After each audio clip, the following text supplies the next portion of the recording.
Vader, dankie. Wat 'n voorreg is dit.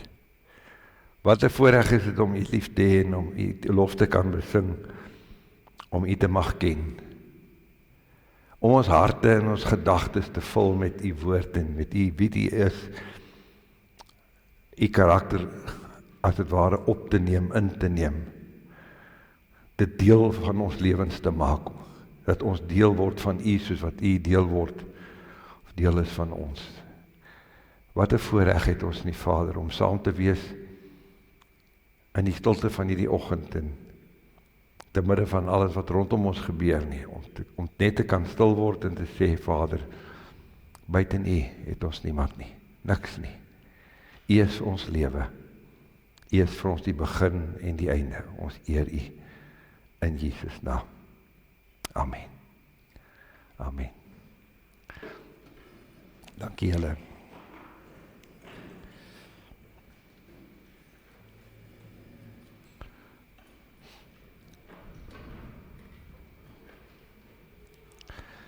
Nou ja, baie welkom vir almal wat hier is, almal wat inskakel vanmôre. Ek het vanmôre 'n aankondiging om te maak. Johan het 'n pos gekry in Appington, so hy gaan ons verlaat, hy en Ronel Marie, en ons wens hulle die mooiste toe, en ons is jaloers op Appington se ouens, hulle gaan groot voordeel trek. En met die oog daarop, het ek nou vir Johan sommer gevra, hy moet volgende Sondag sy afskeidsdiens, of sy afskeidsboodskap, of sy afskeidspreek hê, as hy so iets het. En dan wil ons sommer so bring en braai hou volgende Sondag, en sommer net vir hulle totsiens sê, so almal van julle wat wil, bring sommer vir julle vleisie saam, ons maak 'n vuur, en ons braai vleisie, en ons kuier sommer net bietjie saam met mekaar. En dan Katrein sal die reëlings deurgee die week. Goed. Dis die eerste ding. Die tweede saak wat ek met wil aanspreek is, dankie vir al die terugvoering wat ek kry. Ek kry baie positiewe terugvoering waarvoor ek baie dankbaar is. Jy weet, dit laat ou goed voel, en dan kry ek so partykeer so 'n bietjie negatiewe terugvoering ook, waarna ek moet aandag gee, want niemand van ons is volmaak nie. So, jy weet, die terugvoering klink so, party ouens sê, nee, maar nou raak ons verveeld, jy praat te veel geregtigheid. Jy nie iets anders om oor te praat nie, en dit is in elk geval te lank, nou daar pleit ek skuldig, so ek sal werk daaraan. Ander ouens sê weer, nee, maar dit is te kort, moet nie ophou nie. Ons het nie woorde om te sê, hoe lekker is dit vir ons om hierdie goed te hoor nie. Iemand sê vir my die week, dis goed wat ek so goed ken, en elke keer word dit in 'n ander pakket verpak. En elke keer is daar nuwe lig daarop, en elke keer maak dit my van vooraf opgewonde.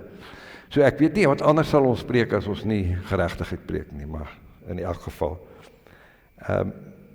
En ek dink sommer daaroor, ons is verlede week in Hannover, in die omstandighede van die gemeentetjie wat daar aan die ontstaan is, kom hierdie ding net by my op, dat ons eintlik in ons lewens het ons 4 fases. En die 4 fases, is die eerste een is die fase van onkunde, waarin ons almal was. Die gevaar van onkunde is dat 'n ou wat onkundig is, weet nie hy is onkundig nie. En oom Pierre het altyd die ding gesê, hy het gesê, godsdienst weeg 'n valse weegskaal af, want godsdienst gee vir jou die indruk dat jy weet, maar jy weet eintlik nie. En ek dink elkeen van ons kan in 'n sekere sin getuig en sê, ons het gedink ons weet, en toe hoor ons die waarheid, toe besef ons het nie geweet nie. So onkunde is 'n baie groot probleem. In Johannes 9 lees ons daai geskiedenis van hierdie man wat blind gebore was, en vir Jesus die vraag vra, wie het gesondig, hy of sy ouers, dat hy blind is, want hulle wil 'n oorsaak hê vir sy blindheid. En dan maak Jesus die uitspraak, hy sê, maar dat die koninkryk van God in sy lewe geopenbaar kan word. Dit was maar net 'n gebrek aan die koninkryk, aan die heerskappy, aan die gesag wat God bedoel het, dat die mens sal hê, wat gemaak het dat die man blind is. En dan maak hy hom gesond. En dan maak hy hierdie stelling later, sê hy in Johannes 9, want dit is nogal 'n belangrike een wat hy sê, en dit verwys eintlik na Matteus 13, die gelykenis van die saaiër, maar in Johannes 9 sê hy sê, tot 'n oordeel het ek in hierdie wêreld gekom, vers 39. Hy sê, sodat die wat nie sien nie, mag sien. En die wat sien, blind mag word. Ergens het ek die voorbeeld van Bartimeus gebruik, waar daar teen die muur van Jericho gesit het, en gesê het, Here, dat ek mag sien. Onthou jy het geroep, almal het agter Jesus aangeloop, en sê, ons gaan vandag 'n wonderwerk sien, en hier steek Bartimeus sy hand op, hy sê, wat van my, ek is reg, ek meld aan vir die wonderwerk, en toe word hy die wonderwerk, en uiteindelik is die een wat nie kan sien nie, is die een wat sien, en die klomp wat agter Jesus aanloop en 'n wonderwerk soek, sien nie die bron van die wonderwerk nie, hulle sien nie Jesus vir wie hy is nie, en dan maak Jesus hierdie stelling, in Matteus 13, en hy sê, dit is soos die saad, wat op die rots geval het, of hy op die pad geval het, hy sê, die ouens kyk, en hulle sien nie, want die disciples vra vir hom, Here, waaroor praat hy met hulle daar buite, of hoekom praat hy in gelykenisse, dan sê hy, dit is vir julle gegee, om die verborgenhede van die koninkryk van God te ken, maar vir hulle daar buite, kom dit in gelykenis, sodat hulle kan kyk en nie sien nie, hoor en nooit verstaan nie, luister en nie verstaan nie, want die hart van hierdie volk het stomp geword. En dit is so maklik dat dit gebeur, dat ons in onkunde bly sit, en luister mooi, onkunde word nie opgehef, omdat ek aan 'n kerk behoort, of in 'n erediens sit nie. Dit is 'n goeie plek om onkunde op te hef, maar ek kan met 'n stomp hart sit, en ek kan vir jare daar sit, en net mooi niks hoor nie. Dis werklik so. So, onkunde is 'n groot gevaar, maar ek wil my verstout om te sê, onkunde is nie meer vir ons 'n probleem nie. Dan kom kennis, die tweede fase is kennis. Maar nou sê Paulus in 1 Korintiërs 8, hy sê, kennis maak opgeblaase, maar die liefde stig. En kennis, ek praat nou van kennis van die waarheid. So ons het kennis nodig, en in Lukas 5, ek het daar Lukas 5 gemerk, en ek kon net vir julle die beeld gee, in Lukas 5 maak Jesus hierdie stelling, hy sê, jy kan nie nuwe wyn in ou wynsakke gooi nie, hy sê, dan skeer die wynsakke, hy sê, jy moet nuwe wyn in nuwe wynsakke gooi, en ons weet wat dit beteken, ons kan die nuwe wyn, is die nuwe woord, is die nuwe testamentiese woord, daar is die hele Ou Testamentiese woord wat met die wet in sy regulasies gekom het, en toe kom die bevryding waarvan ons gesing het vanmôre, die Nuwe Testamentiese woord, en dit stel ons vry. En die heerlikheid van die Nuwe Testamentiese woord is, dis soos nuwe wyn, hy sê, maar jy kan het nie in 'n ou wynsak gooi nie. Jy sien, ek moet een ding sê, en dis 'n punt van kritiek wat ek aanvaar, en wat ek, en dan my elke dag aan herinner, hy sê, dit klink asof ek die kerke aanval. Nou jy weet, as Jesus sê, moenie oordeel nie, dan sê hy, dan is dit helfte van die beskrywing het ons laas keer gesê, die ander helfte, is dat hy sê, julle moet 'n regverdige oordeel. So as hy sê nie oordeel nie, dan sê hy nie dat ons nie moet oordeel nie. Hy sê ons moet nie die verkeerde oordeel. Ons moet nie mense oordeel nie. Maar ons moet oordeel. Ons moet die aksie oordeel. En ek wil 'n stelling hier maak en sê, vergewe my as dit klink asof ek kerke wil aanval. Ek het nie 'n aksie om kerke of mense aan te val nie. Ek het dit 100 keer gesê, my ouers het my groot gemaak met die beste insig wat hulle gehad het. En ek eer hulle daarvoor. En ek weet hulle is vandag by die Here. So, maar hulle het in onkunde, vir my in onkunde ingelei, want dit is al wat hulle gehad het. Maar hulle het dit in opregtheid gedoen in onkunde. So die onkunde het nog geheers. Maar die wonder was dat daar in hulle laaste dae het die Here hierdie verandering in ons gebring en kon die woord waar word wat sê ek sal die harte van die vaders terugbring na die kinders. En het hulle harte gedraai.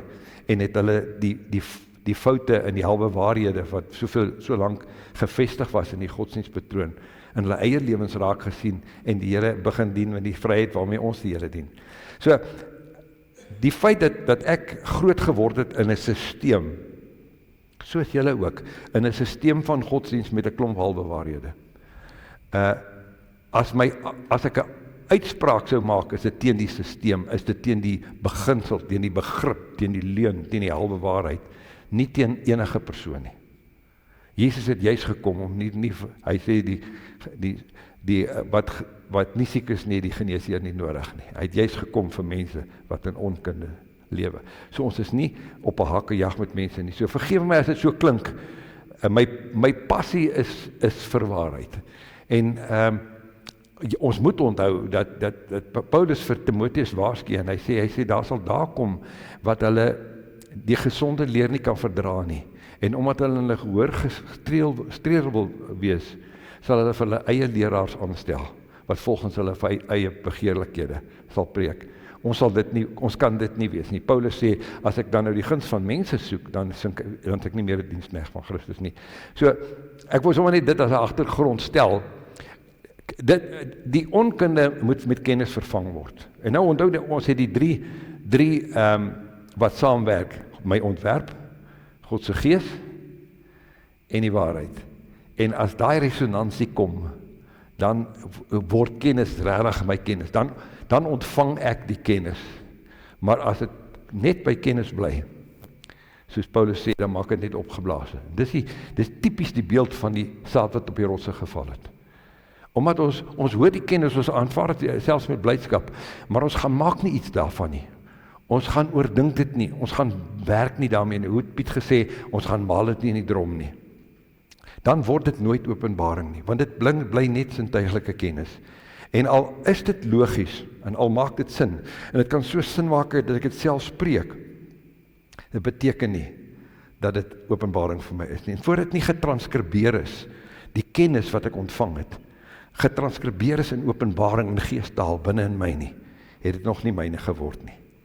En daarom die eerste teenstand wat kom, die eerste vervolging wat kom, as daar nie 'n wortel is nie, as daar nie openbaring, as kennis nie openbaring geword het nie, dan kennis by die deur uit, dan verdroog hy. So dit is krities belangrik dat ons verstaan dat kennis moet oorgaan in openbaring. Ek wil nou 'n naam gebruik, maar ek wil vir julle die beeld gee. Vir my, die vreugde, ek vat nou die Voliter gesin. Hulle is nou nie hier vandag nie, maar ek kan maar van hulle kinders, hulle sal nie omgee nie. Hoe dat hulle hier gesit het sonnaoggende, in die gemeente begin betrokke raak het. En dan sondagmiddag, sondagaand, moet ek seker wees, kry ek 'n oproep. En dan sit hulle almal om die telefoon, hulle sit die speaker van die telefoon aan, en dan kry die kinders kans. Dan het hulle nou die boodskap van die oggend gesit en deurwerk. En dan kry die kinders kans sê, maar oom, wat bedoel jy daar, wat sê jy daar, maar wat van dit? En as ek nou kyk hoe daai kinders ontwikkel het, hoe dat die kennis openbaring geword het in hulle lewens en die getuienis van daai meisiekinders, dit is net koslik, maar waar dit vandag kom. Hulle ouers het 'n punt daarvan gemaak om van die kennis openbaring te maak in hulle lewens. En dit is waaroor ons moet dit oorweeg, ons moet dit bedink. Die skrif sê, Maria het hierdie dinge in haar hart bewaar. Wat bedoel sy daarmee? Sy het dit vasgehou, sy het dit oordink, sy het dit bedink, en dit het werklikheid geword, en sy het werklik swanger geword met God se woord. Okay. En as openbaring is dan, wil ek amper sê, God se goddelike terugvoer. Jy weet, Pierre het 'n stelling gemaak, hy het gesê, godsdiens sonder geestelike terugvoering is 'n sleepvoet ondervinding. En die oomblik as die kennis openbaring in my word, dan is 'n sleepvoet uit. Want dan is dit 'n direkte inspraak van God se gees. Dan sit nie meer, en hoor ek nie meer iemand sê so, daai ou sê so, daai prediker sê so nie. Dan is dit, dis wat God sê. Dan word dit my boodskap. Dan hoef ek nie hier te staan en sê, die of daai sê so nie, ek kan sê, so sê die woord. Daar staan geskrywe, dis wat met my gebeur. Die beeld van Jeremia, so mooi wat Jeremia sê, toe u woorde gevind is, het ek hulle opgeëet, want dit was 'n vreugde en 'n vrolikheid van my hart, want u naam is oor my uitgeroep. Toe hy daai woorde gevind het, toe daai woorde meer as kennis was, meer as sintuiglike kennis, maar toe dit werklik deel van sy DNA geword het daai ding verander. En die oomblik as openbaring kom, dan word dit lewe. Jesus sê, my woorde is gees en lewe. Dan word dit lewe in my. dan is dit my lewe, dan word die woord my lewe. Ek skiet op, en die hele beeld van die volwasse man is juis dat die woord lewe word binne in my. So, die uitnodiging bly staan. As jy aanklank vind, as daar 'n resonansie is tussen wat jy hier hoor en God se gees en jou ontwerp, en dan sal jy weet jy's op die regte plek. Dan sal jy hier wil wees, dan sal jy deel wil wees van die gemeente. As jy met iets verskil, dan is die deur oop, dan regtig, dan is die uitnodiging dringend daar. Kom praat daaroor. Ek verwelkom enige aanslag aan enige ander opinie. Laat ons daaroor praat, laat ons die woord laat praat. En laat ons die woord die finale sê gee. En as jy dan nou vind, jy kan nie ooreenstem of ooreenkom met wat die woord is nie, gaan dan in vrede, maar asseblief, gaan in vrede, want het mag wees dat jy vorentoe langs die pad agterkom, dat het toe nou nie so lekker, die gras aan die kant die draad toe nou nie so groen is nie. En dan moet nie dan 'n berg gee om oor te klim om terug te kom nie, want baie ouens maak dit so, as hulle besluit hulle het genoeg van 'n gemeente gehad, hulle gaan nou 'n bietjie oorgaan na 'n ander gemeente toe, dan om dit te regverdig, dan praat hulle die gemeente af. Dit mag dalk wees dat jy vorentoe jou pad weer wil terugvind, moenie vir jou berg maak om terug te kom nie. Dis nie nodig nie. Gaan net in vrede, ons is nog net so lief vir jou, so wat ons altyd was. So ek wou net dit van my hart af kry. Ons het verlede keer, het ons gepraat, ons is met die skema besig van die twee modelle, die sondagsmodel waarmee ons almal gekonfronteer was, en groot geword het, en die geregtigheidsmodel wat ons ontdek het. Ons gesê die sondagsmodel wat gebou is op Psalm 51:7 wat sê die mens is in sonde ontvang gebore.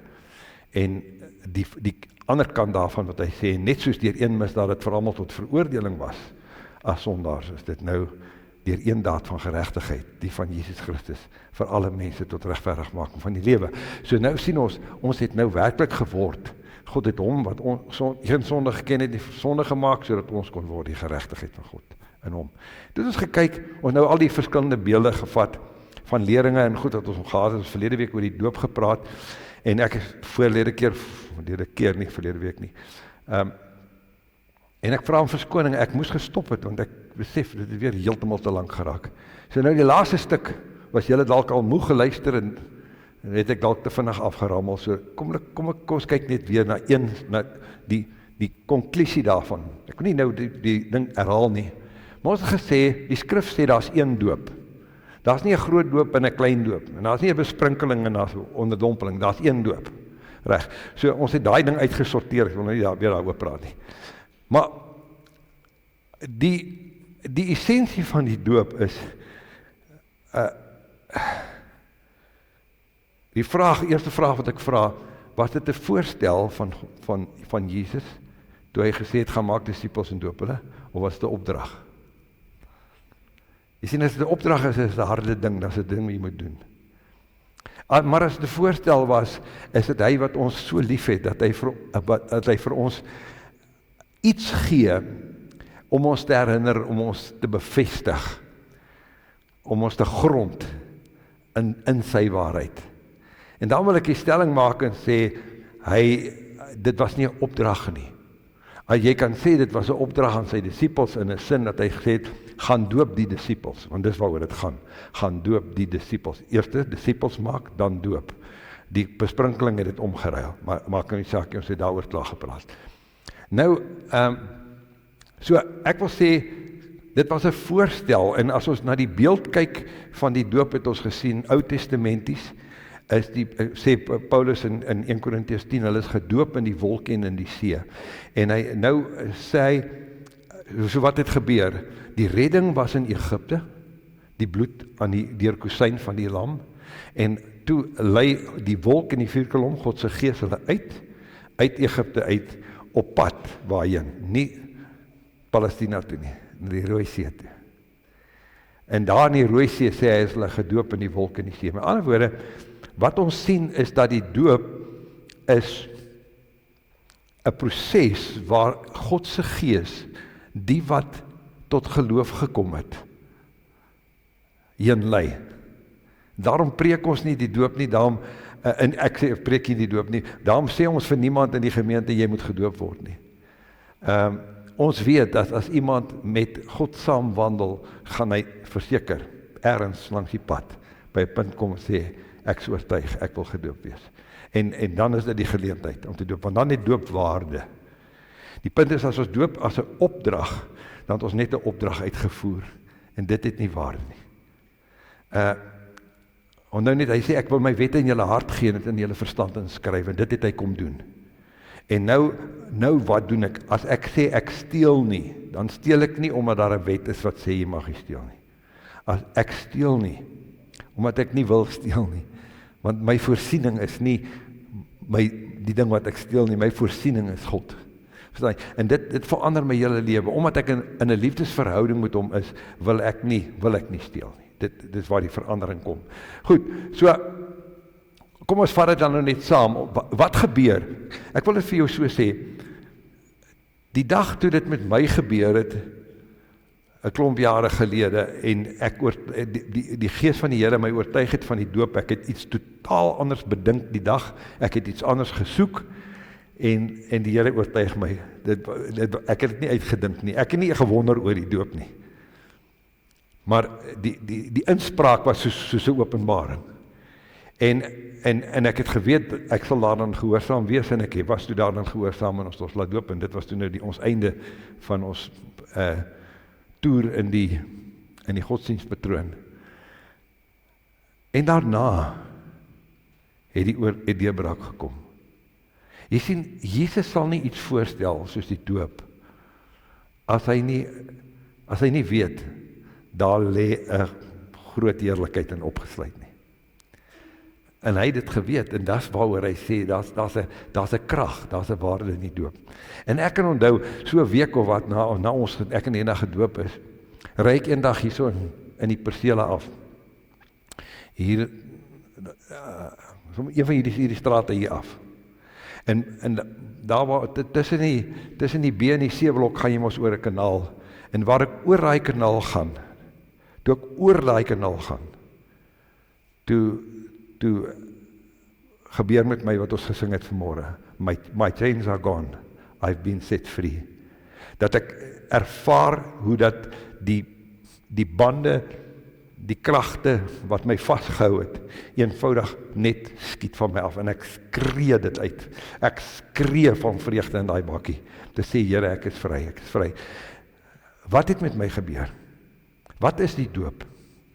Die doop is 'n begrafnis, ons het gesê, dis om onder te gaan, dit symboliseer 'n graf. So wat het ek met my gebeur in die doop? Ek het myself identifiseer met my insluiting in Jesus se sterwe en sy opstanding. Daarom het ek onder die water gegaan, om saam met hom deur die doop in sy dood begrawe te word, om uitgehaal te word, om saam met hom in sy opstanding te lewe. Dis waarvan Paulus praat in Romeine 6. Dit was die beeld. Dit was net dit was 'n demonstrasie aan myself, my insluiting in Jesus se sterwe en opstanding. En daarmee, toe dit 'n werklikheid in my lewe word, toe ek die oortuiging daarvan kry, het die begeerte daarmee saamgekom om te sê, Here, ek wil dit aan myself demonstreer. God is oortuig van wie ek is. God is oortuig dat ek ingesluit was. Hy het my dan ingesluit. En daarom sê Paulus later, hy sê, jy het saam met hom gesterwe en jy het saam met hom opgewek. En so God is daarvan oortuig. Hy het dit nie nodig nie. Hy het nie een oggend gedink en sê, dit sal my goed laat voel as julle doop nie. Hy het gesê, daar's 'n krag in, wat julle gaan help op julle lewenspad, as julle deur hierdie aksie gaan, as julle toelaat dat God se Gees julle daarin lei, en julle dit vir die regte rede doen. Nie as gehoorsaamheid aan 'n opdrag nie, maar as gehoorsaamheid aan die leiding van God se Gees, wat jou saggies lei, na so 'n plek toe. Dis waar die verskil in kom. In elk geval, dit was vir my die bevryding, en daarom sê Romeine 6:11 dit pragtig, hy sê, so moet julle dan reken dood vir sonde. Nou, Romeine 6 is die aanloop oor die doop, Paulus praat oor die doop, en dan kom hy by vers 11, en hy praat van die doop, hy sê, soos wat julle gedoop is, moet julle self dood reken vir sonde. Luister, ons kan, dis maklik om by kennis om te draai, want dis nog nie openbaring nie. Dis nog maklik genoeg om my rug op kennis te draai, as dit net kennis is. Dis verskriklik maklik om my rug op die woord te draai, as ek in onkunde lewe, want ek weet nie eens wat dit is nie. Maar om te draai, wanneer openbaring gekom het, word 'n ernstige saak. En daarom sê hy, reken julle dood vir sonde. Hoekom praat Paulus so? Hy sê, julle die sonde afgesterf. Onthou net, die skrif kom sê vir ons baie mooi, hy sê, die duiwel loop rond soos 'n brullende leeu om te kyk wie hy kan verslind. Hy sê, hom moet julle teenstand vastig in die geloof. Hy praat met gelowiges. Hy sê, Satan het vurig begeer, ons wortelstryd is nie teen vlees en bloed nie, maar teen die owerhede, die magte, die bose gees in die lig. Met ander woorde, die duiwel is steeds daar om ons, maak nie saak of ons by onkunde is, om ons in onkunde vas te hou, of ons by kennis vas te hou nie, maar veral as ons in openbaring begin leef, word die aanslag net groter. Want hy moet ons hier uit lewe uithou, want ons lewe is die oorwinningslewe. Ons lewe is die oorwinning oor sonde. En daarom dat hy hierdie vir ons die een rede vir die doop, wat hy sê, dit is 'n manier waarmee ons dood reken vir sonde. Met ander woorde, dood reken vir enige iets wat oor ons pad kom, wat nie God se wil is nie. Waarmee ons nie vrede in ons harte het nie. Daai goed wat na ons toe kom, is lekker, die grootsheid van die lewe, begeerlikheid van die oë, begeerlikheid van die rykdom, jy kan baie van hulle opnoem. Daai goed kom steeds na ons toe, dis nie dat dit weg is nie. Maar wat het die doop geword? Het 'n ankerpunt geword, wat ek onthou, Here, ek was in 'n graf. Ek is begrawe. Ek is nie meer vatbaar vir die goed nie. Ek reken myself dood. Kan jy sien dat die doop, dis nie 'n eenmalige gebeurtenis is nie. Dis iets wat ek elke dag van my lewe weer in herinnering roep. Kan ons dit beet kry? Dis iets wat ek daagliks lewe. Ek reken myself dood vir sonde, maar lewend vir God in Christus Jesus. So, dis die essensie, dit getuig het ons gesê van my geesgeboorte en die insluiting, dit reken my dood vir sonde, want dit is waar die oorwinning oor sonde kom. En dan verstaan ek skielik Jesaja 51 vers 11 wat sê, so sal dan die verlosses terugkeer na Sion. Sion is die plek van gesag. Sion is die hoëgrond, Sion is die oorwinningslewe. Hy sê, hoe het die verlostes teruggekeer na die oorwinningslewe? Hulle kom uit die slawerny uit. En nou vat God hulle na die see toe. En wat gebeur in die see? Die eerste ding wat gebeur, hulle raak ontslaaf van Farao. Raak ontslaaf van hulle verlede. Hulle slawerny van die verlede word, of die slawedrywer word gekanseleer. Want die Rooi See was die einde van Farao se beheer. En dan kom die tweede ding, en hy sê, dis 'n deurtog vir die verlostes na Sion, na oorwinning. Maar ander woorde, kan jy sien hoe dit saamwerk, as ek myself kan doodreken, as ek 'n verwysingspunt het en gesê het, Here, ek het gesterf. Ek het saam met U gesterf, ek het dit gedemonstreer aan myself. Daar's 'n dag en 'n datum wat ek onder daai water ingaan het, wat ek in 'n graf was, en ek sou daar gesterf het as iemand my nie daar uitgehaal het nie. Ek het daai verwysing, want omdat daai verwysing geld in my lewe. Daarom kan ek myself doodreken vir sonde. En as ek my doodreken vir sonde, dan beteken dit ek word 'n oorwinnaar oor sonde. Dis Sion. Sion is om sonde in my lewe te oorwin. Jy sien, dis ons leef in hierdie heerlikheid. Maar dit beteken nie dat die vyand nie sy aanslag volhou nie. Dit beteken nie dat die vyand nog steeds 'n aanslag op my vlees kan maak nie.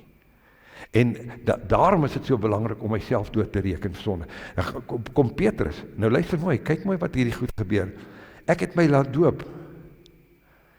En toe ek aanstap met die pad, met God wandel na die tyd, toe kom ek agter, toe begin hierdie skrifte opstaan. Sê die Here, ek wil net vir jou sê, wat alles ingesluit is in die doop. Terugkeer na Sion. Hy sê, in 1 Petrus 3:21 sê hy, dis nie 'n afwassing van die vuilheid van die vlees nie, want die bloed van Jesus het dit gedoen. Hy sê, maar is 'n bede tot God, 'n aanspraak, die woord wat hy daar gebruik is eintlik aanspraak. Dis 'n aanspraak op 'n goeie gewete, want jy sien, wat is my gewete?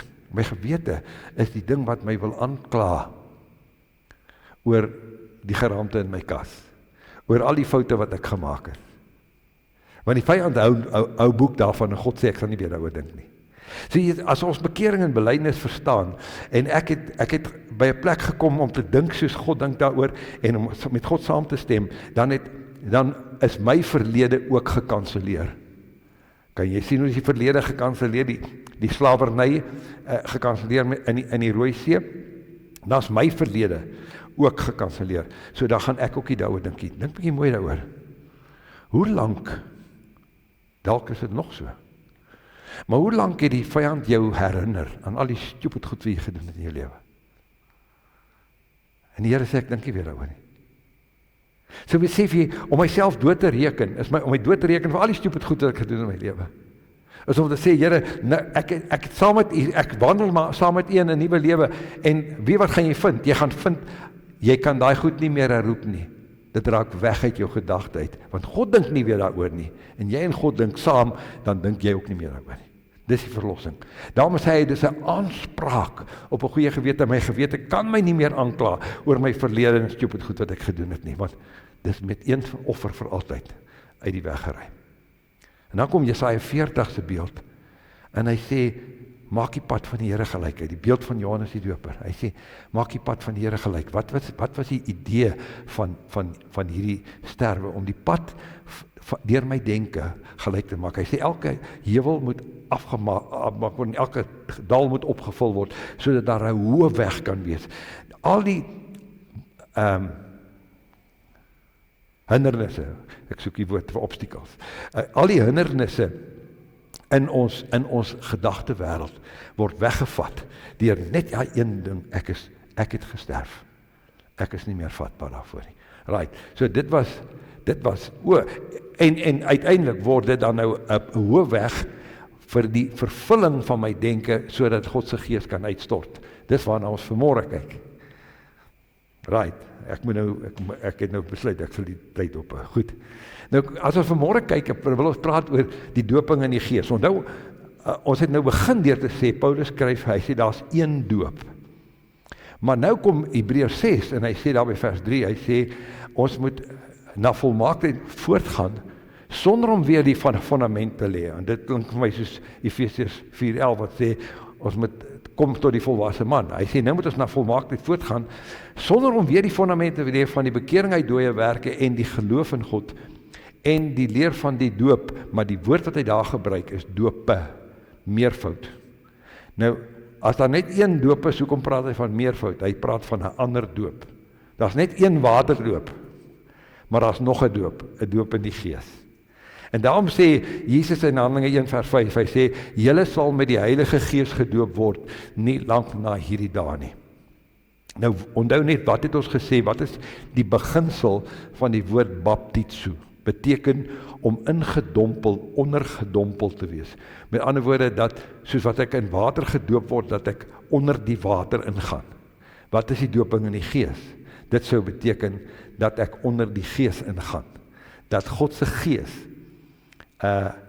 oor my gedagte, oor my denke gaan, dat ek hom toelaat om oor my denke te gaan. Dis wat dit beteken. Goed, so dis die beeld. Hy sê, julle sal gedoop word met die Heilige Gees nie lank na hierdie dae nie, en dan bevestig Paulus dit mos nou 1 Korintiërs 10, as hy sê hulle is gedoop in die wolk en hulle is gedoop in die see. Reg? So kan julle sien die wolkdoop was die Gees van God wat hulle gelei het. En daar praat hy ook van die twee dope. Nou goed. Wat ons nou net vanmôre wil kortliks uitmekaar uithaal is die konsep. Dink nou 'n bietjie mooi wat gebeur het. As jy die Nuwe Testament lees van Handelinge af, dan sien jy aanvanklik met die eerste gemeentes sien jy dat die gawes van God se Gees het baie sterk gewerk. Petrus is 'n skaduwee het op mens geval, is gesond geword.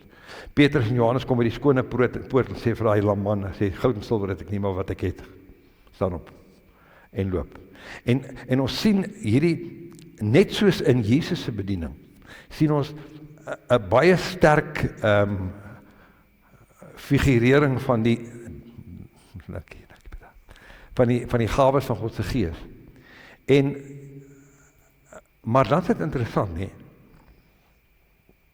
Stelselmatig, soos wat ons Paulus en Petrus, Johannes se briewe lees, verder lees ons al hoe minder van die manifestasie van die gawes. Op die wyse waarop dit gemanifesteer het aanvanklik. En wat is die rede? Die rede is eenvoudig. Hulle kom uit die Ou Testament uit. Hoe die Ou Testament gewerk? Piet het altyd gesê, die Ou Testament gewerk met 'n subkontrakteur. Hulle het gesê, moenie laat God met ons praat nie, laat Moses met ons praat. Toe kry hulle Moses, toe kry hulle die wet en die profete. En wat gebeur het? Hulle die afstand tussen God en mens behou, en toe het God met hulle gepraat deur die profete, en hulle het gereageer deur die offers wat die priesters vir hulle moes bring.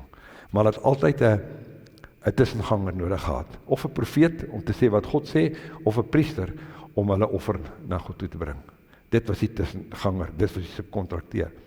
Nou kom die mense uit 1500 jaar uit die ou verbond uit met hierdie beeld. So wat is die beeld in hulle koppe? Hierdie beeld nou vervang word met 'n nuwe beeld. So wat is die eenvoudigste ding is, die priester, die profeet, hulle moet die werk vir ons doen. Die profeet moet vir ons sê wat die Here sê, die priester moet ons offers bring. En wat het die Here gesê? Hy sê, hierdie ding staan my nie aan nie. Ek wil 'n nuwe verbond met hulle maak. Ek wil my woord, my droom in hulle harte gee en dit in hulle verstand inskrywe. En hulle sal nie meer sê, ek ken die Here nie. Hulle gaan nie meer na die priester en die profeet toe hardloop nie. Hulle sal almal van my ken, klein en groot onder hulle, en ek sal barmhartig wees vir hulle, en hulle sondes en ongeregtighede nooit weer dink nie. So julle sien, daar moes 'n ontwikkeling gekom het, want die vraag is nou, wat was die motivering hier? As ons kyk uit die Ou Testament uit, dan sien ons, Ou Testament, hier is die Ou Testament, hier is die disippels, hulle is sondaars, hulle is in sonde ontvange gebore, as gevolg van Adam se misdaad, het sonde in die wêreld gekom, en hulle is vol ongeregtighede en oortredinge. Jesaja 59 wat sê, julle ongeregtighede het 'n skeidsmuur tussen julle en God geword. So lyk hulle. Nou kom Jesus, God stuur sy seun, die woord wat vlees geword het, en om onder hulle te kom woon. En Jesus lyk so, Jesus kom woon onder hulle. Onder hulle, dis beteken tussen hulle, daar by hulle. Right. En wat gebeur met hom? Hy kom demonstreer die koninkryk van God.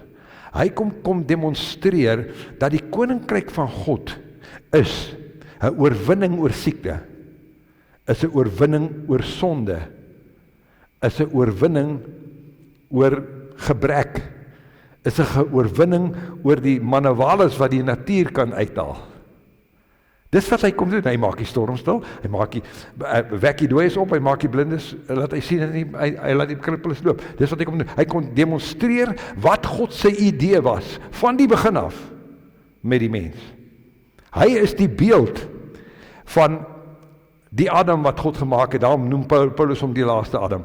Die Adam wat God gemaak het na sy beeld en gelykenis, en wat heers oor die skepping. Hier kom demonstreer hy dit, soveel so dat die duiwel besef, want die duiwel het mos nou die owerste van die wêreld geword as gevolg van Adam. En die duiwel besef het, en hy vat hom op die hoë berg, en hy probeer gesag aan hom smous. Hy sê, ek gee u al hierdie gesag, hierdie mag en die heerlikheid, as u neerval en my ontbid. En ons weet wat Jesus se antwoord was.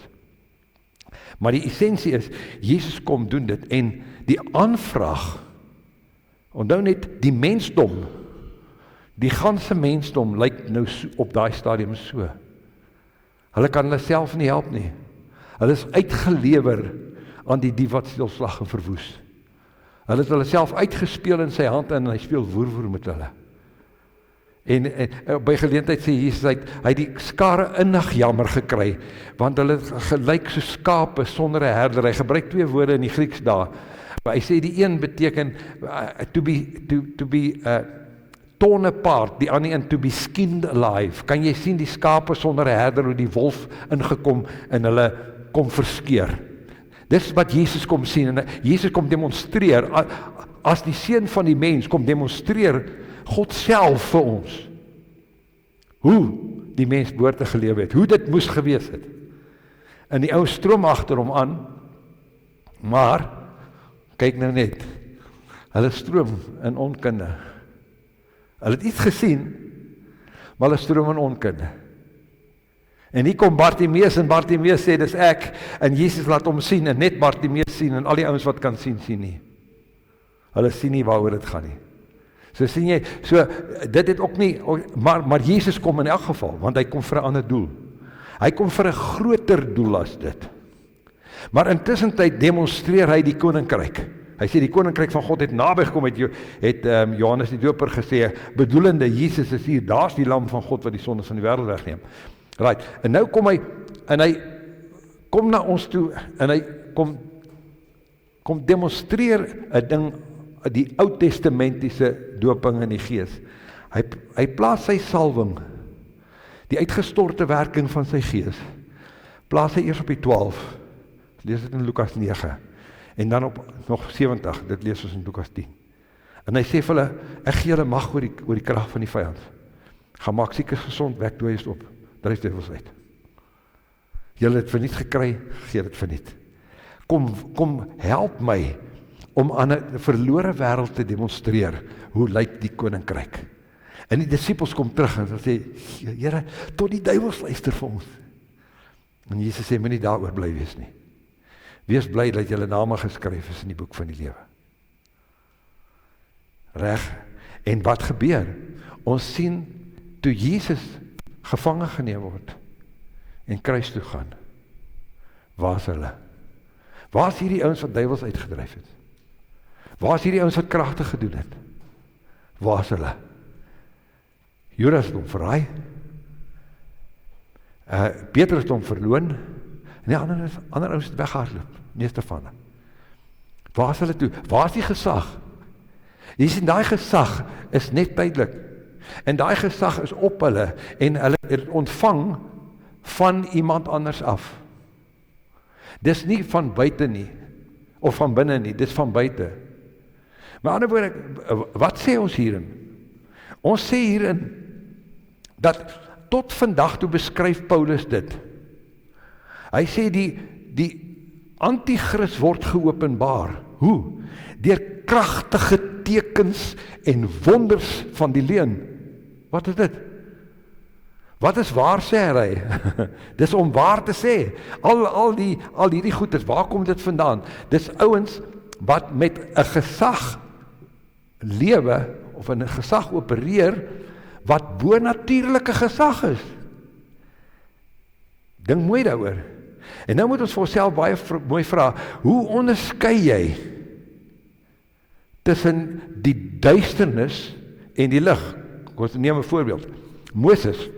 Moses kom gaan terug Egipte toe, nadat die Here hom geroep het, en Farao sê nou, op grond waarvan dink jy moet ek jou volk laat trek? Hy steek sy hand in sy sy, en hy kom laat uit. En hy steek weer sy hand in sy sy, en hy is gesond. En Farao sê, wat 'n triek is dit? Roep vir Jannes en Jambres. Hy sê, kyk wat doen hierdie ou. Hulle gooi ook hulle slang of hulle staf op die grond, hulle word slange. Trek ook hulle hand in hulle sy, kom laat uit, steek weer in skei. Met wat 'n krag? Met wat 'n gesag doen hulle dit? Dieselfde werk as Moses. Toe Moses die water in bloed verander, toe verander hulle ook water in bloed.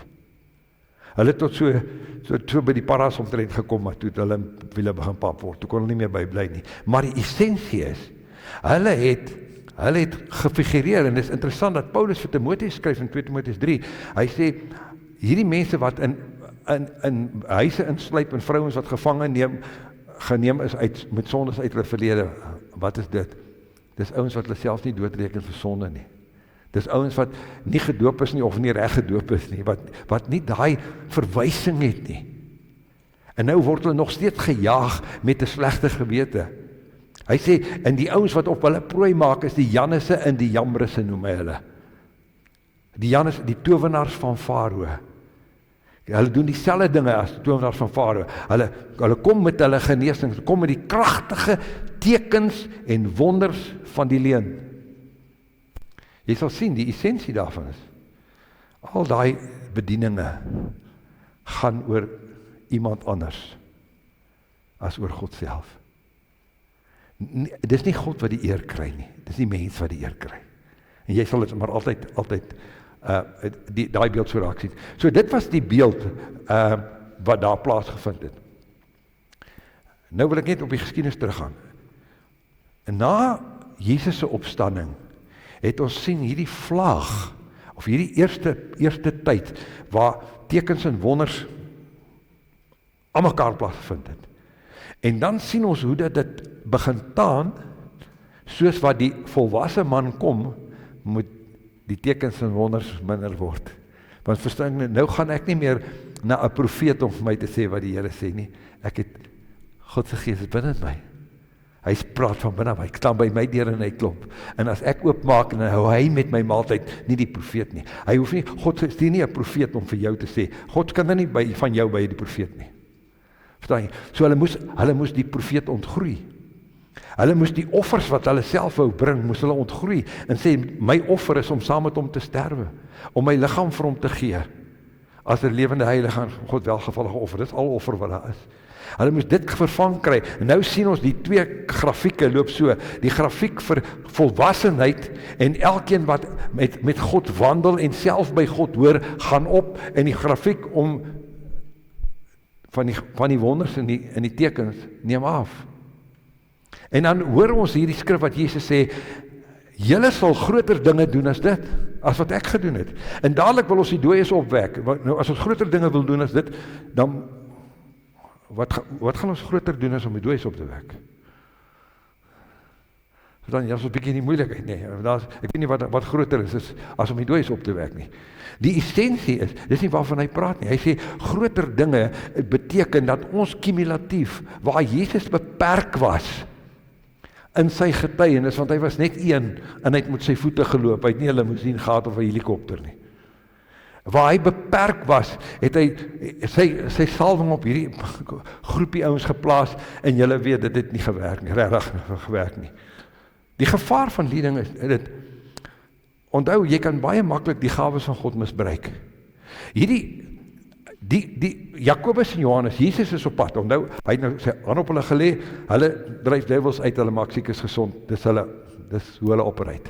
Nou is Jesus op pad na die fees toe, in Jerusalem, met sy disippels. En nou vertel ek my voor, soos wat hulle nou gegaan het hulle nou ouens bedien. En dan kom hy in Samaria, en hy sê, gaan bespreek vir ons plek by die gastehuis, by die herberg. En die herberg sien hulle is Jode, en is op pad Jerusalem toe, en dis Samaritane, en daar was apartheid tussen Jode en Samaritane, en Samaritane sê, is jammer, is vol. Ons is vol bespreek vir die aand, jammer, ons kan julle nie help nie. En hulle stap om, en daar is nie een kameel in die parking lot nie, en hulle weet hierdie ouens lieg vir hulle. Nou kom hulle terug, en hulle is kwaad. En hulle sê, sal ons nie, soos Elia gedoen het, 4 uit die hemel roep, hoor jy die gawe? Hoor jy die krag van God se gee? Sal ons nie 4 uit die hemel roep soos Elia, en dan brand ons hulle nie. Want omdat hulle ons akkommodasie geweier het, is hulle die dood deur die brandstapel skuldig. En dan sê Jesus, julle weet nie van wat hoedanige gees julle is nie. Verwys hy na Elia. Elia wat 50 manne gebrand het. 50 manne wat deur die koning gestuur is, hulle is onskuldig. Hy brand hulle. En die tweede hoof van oor 50 kom met sy 50 en hy sê, man van God, hy sit daar op die koppie. Die koning sê, kom af, hy sê, as ek 'n man van God is, laat daar 4 uitgaan, hy brand nog 50. Is dit hoe God werk? Tot die derde ou kom en sê, asseblief, I'm just a messenger. En dan kom hy af en dan gaan hy sal maar eers die 100 ouens gebrand. Hoe werk dit? Jesus sê, julle weet nie van hoe danige gees julle is nie. Dan verwys hy na daai gees van Elia. Elia het met God se gees gewandel, maar wie wat? Hy het dit misbruik, soos Moses ook. Moses, toe hy die tweede keer die rots moes slaan, of met die rots moes praat, toe slaan hy weer die rots. En dit is wat met Moses gebeur, hy het dit gemis daar. So, ek wil hê, ons moet die perspektief van hierdie ding effektief raak sien. Die belangrike ding is, as jy nou sien dat Elisa volg Elia op, en Elisa sê, laat dat dan nou 'n dubbele deel van die gees op my kom, terwyl hulle stap. En Elia sê vir hom, as jy my sien opvaar, laat dit dan so vir jou wees. En skielik, terwyl hulle nog al deurloop en spreek, sê die skrif, kom daar met eens 'n vurige wa met vurige perde, wat skeiding tussen hulle twee maak. En Elia is in die hemel opgeneem. En Elisa roep my vader, en die volgende oomblik gooi Elia sy mantel af vir Elisa. En Elisa vat hierdie mantel en daar stap hy terug na die Jordaan toe. En hy kom by die Jordaan en hy rol hierdie mantel op. En hy slaat op die water. Hy sê, waar is die God van Elia? Nou maak die Jordaan oop. Elisa trek deur. En aan die ander kant kom maar 'n klomp seentjies en hy was 'n kalkop, obviously. En hulle spot hom, hulle sê, gaan op kalkop, en hy roep 'n beer uit die bos uit, en 42 van hulle word deur die beer verslind. Is dit hoe God se werk? Dis wat God sê, wees versigtig wat jy met gesag en wat jy met krag maak. Jy kan dit misbruik. En dit is wat die disippels wou doen, maar jy sien, dit was die probleem wat die disippels gehad het. Hulle het nog nie God se gees, hulle het nog nie God se liefde in hulle gedra nie. Hulle was dalk lief vir God, maar hulle het nog nie sy liefde in hulle gedra nie. En daar's baie gelowiges vandag wat lief is vir God, maar nie sy liefde in hulle noodwendig dra nie. En dis wat hulle nodig gehad. In elk geval, toe sterf Jesus. Okay, ons sien toe dat hierdie salwing het toe gesmeld. Dit het toe weggeraak. En nou Petrus, en Jesus is begrawe, en Petrus staan op tussen die manne, hy sê, ek gaan visvang, ek gaan maar terug. Dis al wat ek ken. Nou gaan ek weer visvang. Maar God het 'n ander plan gehad, in elk geval, dis wat dit was. Maar na die kruisiging, nadat Jesus opgestaan het en ons geregverdig het hulle tot geloof gekom. Nou is ons in Johannes 20. Jesus staan uit die dood uit op, en hy sê, daar's net 8 minute oor, hy sê,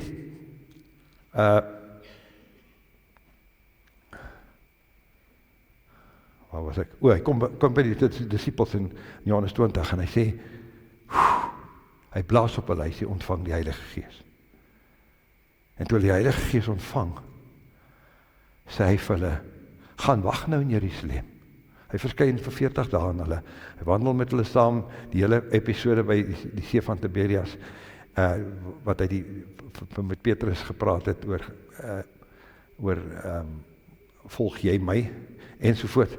Maar uiteindelik sê hy vir hulle, gaan wag in Jerusalem tot julle toegerus met krag uit die hoogte, want julle sal krag ontvang wanneer die Heilige Gees oor julle kom. Waar is die Heilige Gees? Binne in hulle. Hy sê, hy blaas op hulle, hy sê, ontvang die Heilige Gees. Die Heilige Gees is 'n persoon. Hy sê, wanneer die Heilige Gees oor julle kom. So waar is die Heilige Gees? Binne in hulle. En hulle gaan wag. Eendragtig is hulle almal by mekaar, die 120 dae in die bokkamer, en dan uiteindelik op die dag van Pinksterfees aanbreek. Wat is die Pinksterfees? Dit korrespondeer met die dag in die jaar wat hulle by Sinai aangekom het. Die 50ste dag na die beweegoffer, nadat hulle deur die Rooi See getrek het. Daar vanaf, die fees van die weke, 7x7, 49 dae, nou kom hulle by Sinai uit. Die fees van die weke, waar die hele berg brand. God se gees, die bos wat gebrand het vir Moses, nou is dit die berg wat brand vir die volk. En hulle sê, nee, ons soek nie verhouding met God nie. Laat Moses met ons praat, maar nie laat God met ons praat nie. Wat gebeur? Ons sien, by daai berg, wou God hulle aanraak. So ek en jy het nog steeds 'n keuse. Ons is weer by daai berg. Maar nou, wat gebeur? Jesus blaas op hulle, hy sê, ontvang die Heilige Gees, en hy sê, gaan wag in Jerusalem. Wat gebeur? Ons het die profetiese woord, wat baie vas is. waarop ons moet ag gee soos 'n lamp wat in 'n donker plek skyn, totdat die dag aanbreek, en die môrester opgaan in hulle harte, in julle harte. En dis wat gebeur, hierdie ouens gaan oordink die woord, hulle gaan bedink die woord, hulle is in gebed, in toewyding aan God, en wat gebeur? Hier gebeur iets, die paarskyp word vol. Wat het Joel gesê? Joel het gesê, ek gee hulle die leraar tot geregtigheid, en dan gee ek saam met hom die vroeë nie later een soos voorheen, hy sê, en dan sal die dorsvloer vol koring word, en die paarskyp van mos en olie oorloop. En dit is presies wat hier gebeur het. Na daai tyd het die dorsvloer vol koring geword, en die paarskyp het van mos en olie oorgeloop. En die Here sê, hierin gee ek vir julle terug die jare wat die sprinkane verslind het. En dan sê hy in vers 28, en sê, daarna sal ek my gees uitstort op alle vlees. Maar nou sien jy, die doping in die Heilige Gees, Nuwe Testamenties, is van binne, nie van buite nie. Nou wat gebeur het in die laaste 5 minute? Vir daai eerste periode het ons die gawes van God se Gees gesien baie. En al minder gesien, dit is nie weggeraak, nooit weggeraak nie. Ook tot vandag toe is dit nie weg nie. Maar die klem is nie, die fokus is nie die gawes nie. Die fokus is op die vrug. En wat gebeur het, is, hulle is geweldig onderdruk, hulle is vervolg tot die dood toe, en die ouens het onder hulle self hierdie dinge beleef, maar hulle het dit nooit in die publiek gaan demonstreer nie, want hulle sou gebrand gewees het, hulle sou doodgemaak word onmiddellik. So, vir daai eerste 300 jaar is die Christene met geweld deur die Romeine vervolg, en hulle het alles siekies gedoen, hulle het siekies aanbid, hulle het in die geheim by mekaar gekom, want anders het dit hulle lewe gekos. En toe kom 300 na Christus, en Constantijn. En hier kom die vermenging van die afgoderij met die Christendom, met Christenname en die kerk ontstaan. Ons praat van die Roomse kerk van daai tyd. En wat gebeur? Al die goed raak weg en word vervang met rituele en allerhande gemors. En dan 1517 ontstaan, kom die reformatie, en die reformatie breek weg. En uit die reformatie uit kom die baptiste, en hulle breek weg van die reformatie af. En uiteindelik, by die draai van die eeuw, van die vorige eeuw, sien ons die ontstaan van die Pinksterbeweging. En toe die Pinksterbeweging ontstaan, ontdek die ouens weer, maar die gawes van God se Gees het nooit opgehou nie. Daar is nog steeds 'n gawe van tale. Daar is nog steeds 'n gawe van profesie. Daar is nog steeds die gawe van gesondmaking. Maar vir al daai jare, al daai donker middeleeue, was dit in elk geval nie deel van die sogenaamde kerk nie. Dit het miskien, want daar was altyd 'n oorblyfsel wat versteek daar in Europa die Here gedien het, op die wyse wat die apostels het gedoen het. Maar het was nooit aan 'n klok gehang nie. En toe die Pinksterbeweging kom, toe word die gawes weer aan 'n klok gehang. Ongelukkig is die Pinksterbeweging grootliks gebou op die sondagsmodel. En daarom het die gawes en ouens het omdat hulle in minderwaardigheid geleef het hulle 'n kwalifikasie gesoek. Ek wil ook tale hê. Dit het ek 100 keer in my lewe gehoor. Ek wil ook in tale praat. Ek soek die gawe van profesie. Verstaan jy? Dit het vir ouens 'n kwalifikasie geword. Want dit het hulle minderwaardigheid versag. Maar jy sien, as ek die geregtigheid van God verstaan, dan het ek waarde. Want my waarde word bepaal deur die prys wat Jesus vir my betaal het, dan het ek nie 'n kwalifikasie ekstra nodig nie. En dan is my fokus nie gawes nie, maar vrugte. Maar dit sluit nie gawes uit nie. Maar nou word gawes 'n vrug van my wandel met God. Want die gawes is 'n uitstorting van binne. En ek hardloop nie meer na die profeet om met my te praat en daai profeet om met my te praat nie. Ek het 'n verhouding, my eie verhouding. Daarom sal die man sy vader en moeder verlaat en sy vrou aankleef. En hulle sal een vlees wees. Waar is verlaat? Wat is verlaat? Verlaat is dat elkeen van ons nou ons eie verhouding het. Nie via die pastoor nie via die predikant nie via die profeet nie via die een wat met hande oplê nie, want jy sien die hele fokus van die Pinksterbeweging het al hoe meer gegaan na iemand wat jou die hande moet oplê, 'n tussenganger, 'n subkontrakteur wat vir jou die hande moet oplê.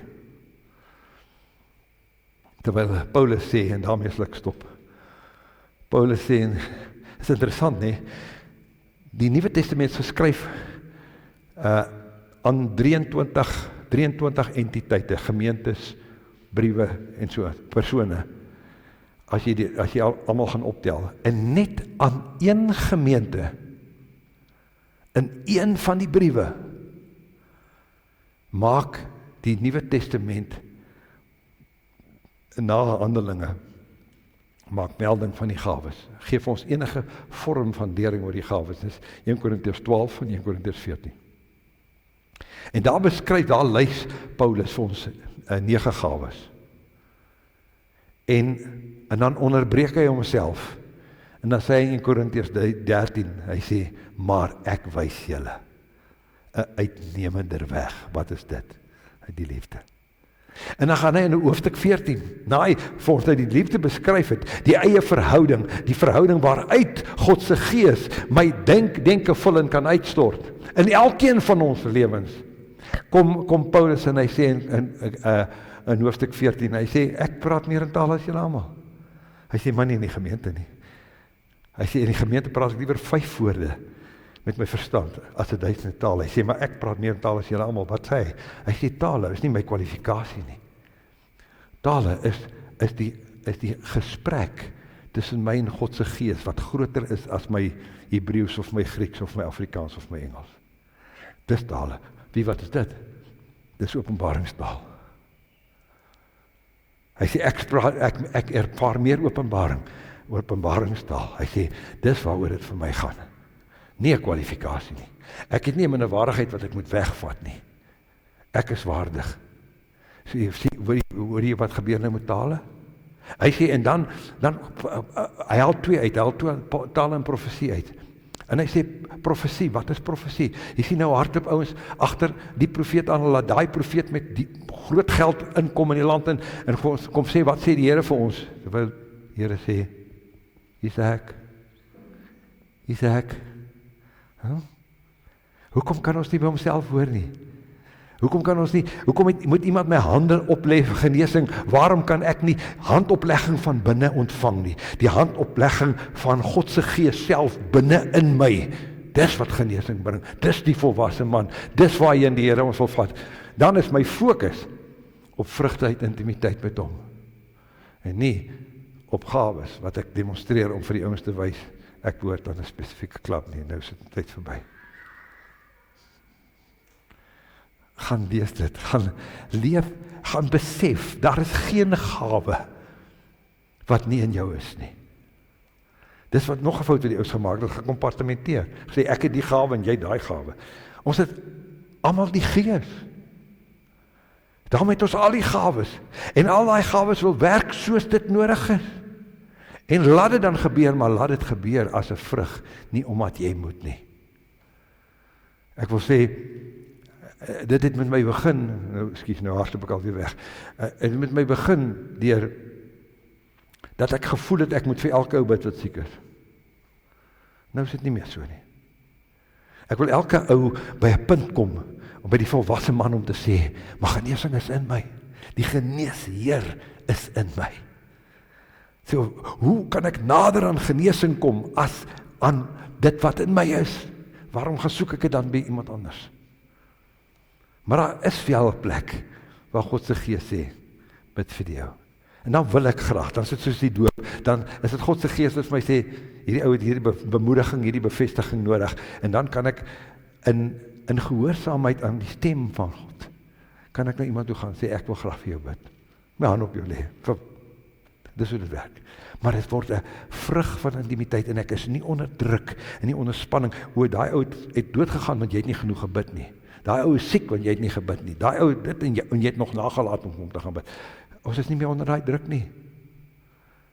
Waar is die druk? Die druk is, hy sê, totdat julle almal kom. Hy sê, ek sal weer in barensnood vir julle, totdat Christus in julle gestalte verkry, totdat julle kom tot die volwasse man, die mate van die volle grootte van Christus. Vader, dankie. Dankie vir die woord, dankie dat u Gees by ons is en in ons is. En dat u met jaloersheid begeer om die paskyp vol te maak en vol te hou, en dat ons besef dat dit 'n aangaande proses is, dat dit 'n lewe is, 'n leefwyse is.